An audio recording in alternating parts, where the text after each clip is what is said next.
Hello साथियों, नमस्ते। Select IQ में आपका एक बार फिर से स्वागत है। कैसे हैं आप? हम आशा करते हैं आप स्वस्थ होंगे, मस्त होंगे, मन लगा के पढ़ाई तो कर ही रहे होंगे।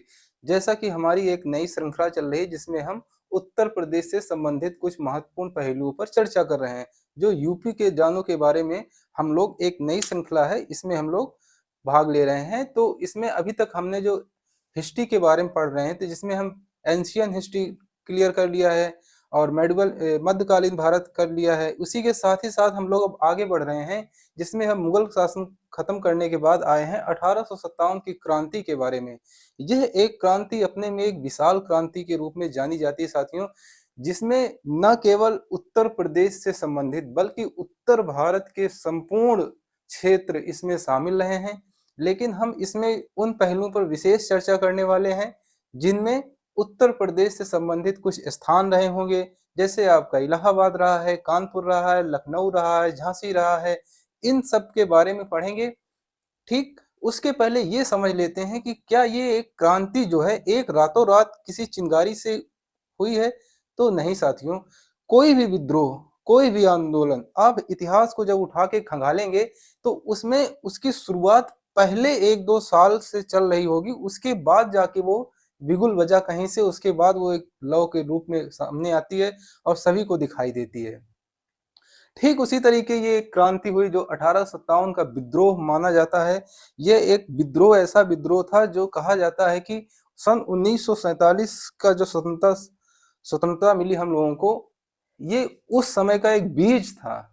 ठीक, और इस क्रांति के पहले कई सारी ऐसी घटनाएं घटी साथियों, जो हमें देखना चाहिए, पढ़ना चाहिए और उनके बारे में विशेष करके एनालिसिस करना चाहिए कि कोई भी विद्रोह, कोई भी आंदोलन क्यों होता है, कैसे होता है।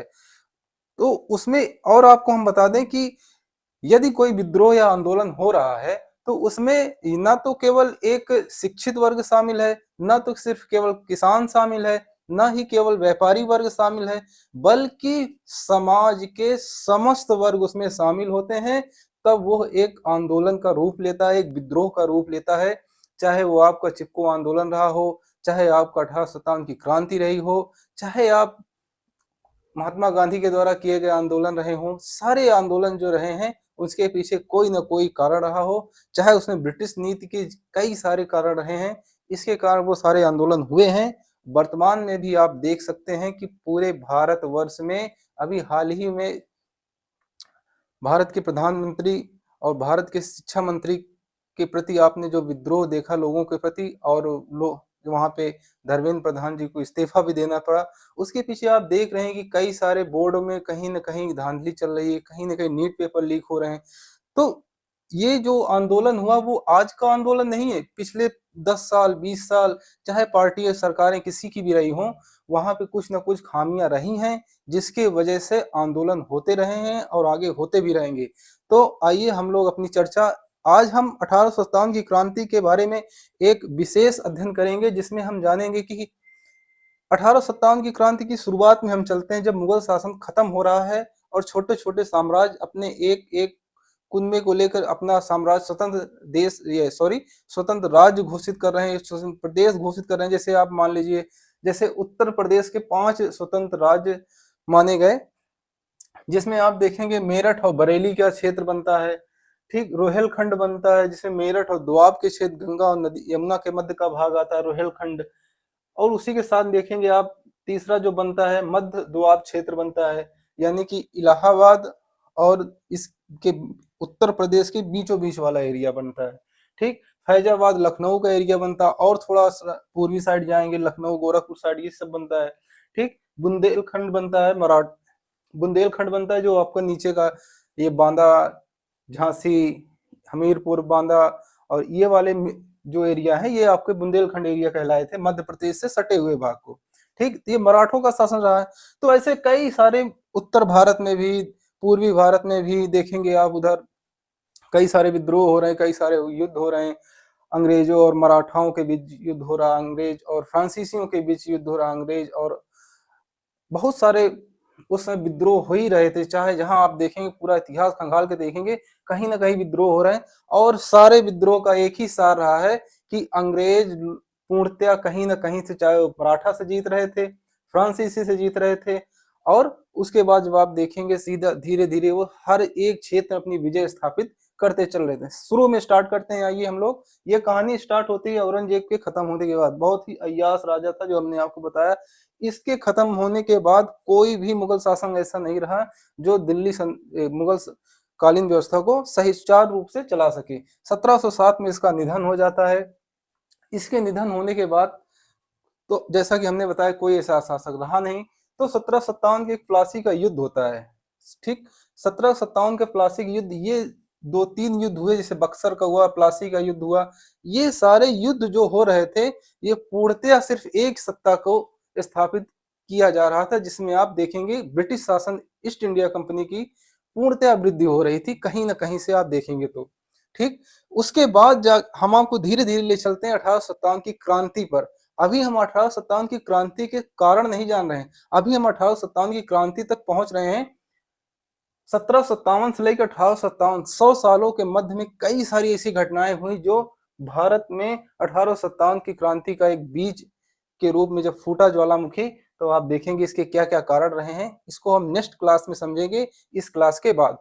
ठीक है, अभी हम लोग पहले समझ लेते हैं कि इन 100 सालों में 1757 से प्लासी के युद्ध के मध्य से 1857 के बीच में जो भी घटनाएं घटी, उनका थोड़ा थोड़ा सा जायजा ले लेते हैं, उसके बाद आगे बढ़ेंगे नेक्स्ट क्लास में।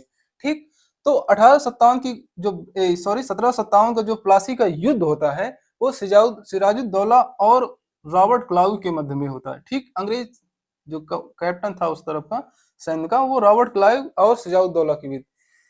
1857 का जब आप 1757 में जब आप बंगाल का बंगाल का जब युद्ध पढ़ेंगे, यहाँ पे प्लासी का युद्ध के बारे में, बंगाल विभाजन के बारे में पढ़ेंगे, तो वहां बड़ा विस्तृत से आपको समझाया जाएगा। लेकिन उसके पहले हम लोग यहीं से समझ लेते हैं कि 1757 में प्लासी का युद्ध होता है। ठीक, सिराजुद्दौला और रॉबर्ट क्लाइव के बीच में। इसमें क्या होता है कि अब यहाँ से ईस्ट इंडिया कंपनी की जो अंग्रेज लोग थे उनका एक पैर जमने लगा था जमीन पर, भारत के पूर्वी भाग पर, जहाँ पे बंगाल पर अंग्रेजों का इस एक तरीके से ये होता नहीं कि एक बैठने की व्यवस्था हो गई, तो ये व्यवस्थाएं हो रही उनकी। ठीक, 1764 का बक्सर का युद्ध होता है। 1757 के बाद 1764 का बक्सर का युद्ध होता है। भाई साहब, इस युद्ध ने तो पूरा अंग्रेज को एकदम पूर्णतः क्या कहते हैं स्वशासन ऐसे प्राप्त हो गया इनको। ठीक, तो इस युद्ध में कौन कौन लोग शामिल हुए इसको देख लेते हैं सर। बंगाल के नवाब थे मीर कासिम, शुजाउद्दौला, शाह आलम द्वितीय थे, ये मुगल शासक थे। ठीक, शाह आलम द्वितीय थे, शुजाउद्दौला इलाहाबाद से थे। ठीक, ये भाई साहब तीनों लोग मिलकर अंग्रेज को नहीं हरा पाए। अंग्रेज जब 3 शासकों को हरा रहे हैं, 3 राजाओं को, 3 शासकों को हरा रहे हैं, तब भाई साहब ये बंगाल पर पूर्ण रूप से शासन स्थापित करते हैं। उसके बाद फिर इनकी मनमौजी चलती है। 1765 में इलाहाबाद की संधि हो जाती है साथियों। 1765 की इलाहाबाद की संधि के बाद ईस्ट इंडिया कंपनी की दीवानी का अधिकार मिल जाता है बंगाल, बिहार और उड़ीसा में। 3 स्टेट में, 3 प्रांतों में इनको दीवानी का अधिकार मिल जाता है साथियों। फिर उसके बाद क्या होता है कि 1763, 1764, 1764, 1765, इसके पहले भी क्या, जब यहाँ पे ये 1757 के बाद फिर इन्होंने यहाँ पे ही रेगुलेटिंग एक्ट लेके आए थे 1773 में। जब 1773 में रेगुलेटिंग एक्ट लेके आते हैं साथियों, 1773 में रेगुलेटिंग एक्ट लेके आते हैं, तो भारत का गवर्नर हुआ करता था, गवर्नर रॉबर्ट क्लाइव था। गवर्नर कौन था साथियों? रॉबर्ट क्लाइव था। ठीक, अब यहां से गवर्नर जनरल हो गया साथियों, गवर्नर जनरल वारेन हेस्टिंग आया था यहाँ पे। एक से बढ़ के एक थे यहाँ पे, वारेन हेस्टिंग आया था 1773 के समय, यह वारेन हेस्टिंग आ जाता है। फिर इसी तरीके अपने नए नए रेगुलेशन, नए नए कानून, नए नए चीजें लाते रहते हैं, जिसमें आप देखेंगे 1793 में, 1793 में कंपनी को, ईस्ट इंडिया कंपनी को, ईस्ट इंडिया कंपनी को पूर्ण स्वशासन का अधिकार, स्वशासन नहीं, पूर्ण एकाधिकार दे दिया, व्यापार का एकाधिकार दे दिया। पूर्ण एकाधिकार दे दिया। अब इनको 1793 में जब पूर्ण एकाधिकार मिल जाता है, लेकिन जब कई सारे अंग्रेजी जो व्यापारी थे उनको दिक्कतें होने लगी, तब उन्होंने ब्रिटिश पार्लियामेंट में दोबारा इसको लेके आए रेगुलेटिंग एक्ट। तो चार्टर्ड एक्ट आता है, क्या कहते हैं, 1813। इस एक्ट के माध्यम इसको खत्म कर दिया जाता है। कई सारी घटनाएं यहाँ पे घट रही भैया। उसके बाद फिर यहाँ पे आप देख रहे हैं किस तरीके से भारत पर नियम कानून 1813 में क्या कहते हैं एजुकेशन व्यवस्था ला रहे हैं। फिर आप देखेंगे समाज सुधारक का भी काम कर रहे हैं, जिसमें आप देखेंगे 1828 में राजा राम मोहन राय के नेतृत्व में ब्रह्म समाज की स्थापना हो रही है। ठीक है, 1829 में क्या कहते हैं सती प्रथा का अंत किया जा रहा है।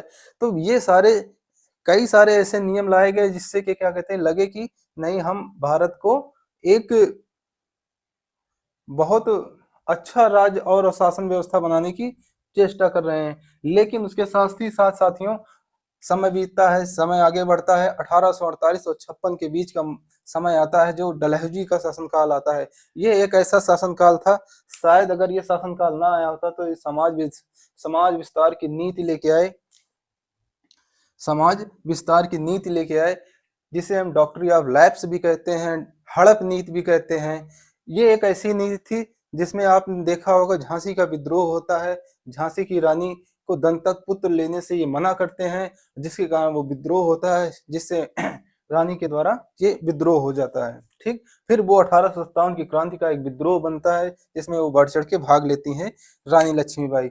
ठीक है, ये 1856 में इन्होंने अवध को विलय कर दी, जो हमारा लखनऊ रीजन है पूरा, इसको इन्होंने विलय कर दिया। ये बता दिए भैया यहाँ पे क्या कहते हैं कुशासन व्यवस्था अच्छी नहीं चल रही है, इसकी वजह से हम इसको विलय कर रहे हैं। ठीक, बताते थे भी, कारण भी बताते थे। अगर ये तुरंत कारण ना बताएं तो जनता विद्रोह कर देती थी, राजा के प्रति समर्पण होता था। ठीक, उसके बाद फिर 1857 की क्रांति, इसके आगे धीरे धीरे हम 1757 से स्टार्ट किया, 1857 पे आके रुक रहे हैं साथियों। यहाँ पे ये 1857 की क्रांति आने के पहले ये सब कई सारी घटनाएं घट रही हैं। इसके कारण अभी नहीं जान रहे, हम घटनाएं देख रहे हैं कि किस तरीके कौन सी घटनाएं घट रही हैं। इसके आगे हम लोग जो अब इसके नेक्स्ट 1857 की क्लास में, 57 की क्रांति में दो क्लासें होंगी। एक तो हमारी ये क्लास हो गई, इसके बाद हमारी जो क्लास होगी उसमें हम कारण जानेंगे, कौन व्यक्ति कहां से नेतृत्व कर रहा था ये समझेंगे। तीसरी बात ये समझेंगे कि उसके क्या परिणाम रहे हैं। ठीक है, तो अगली जो हमारी क्लास होगी इसके बाद 1857 क्रांति के कारण, परिणाम, कौन व्यक्ति कहां से नेतृत्व करता था, ये सारे क्वेश्चन आपके यहाँ से टिकल हो जाएंगे। उम्मीद करते हैं साथियों वीडियो पसंद आई है। वीडियो पसंद आए तो शेयर, सब्सक्राइब और लाइक करना ना भूलें। तो जैसा कि हम हमेशा कहते हैं साथियों, जीवन का सत्य है मृत्यु और हमारे आपके जीवन का सत्य है किताबें। किताबें उठा लीजिए, पढ़ते रहिए, स्वस्थ रहिए, मस्त रहिए। जय हिंद साथियों।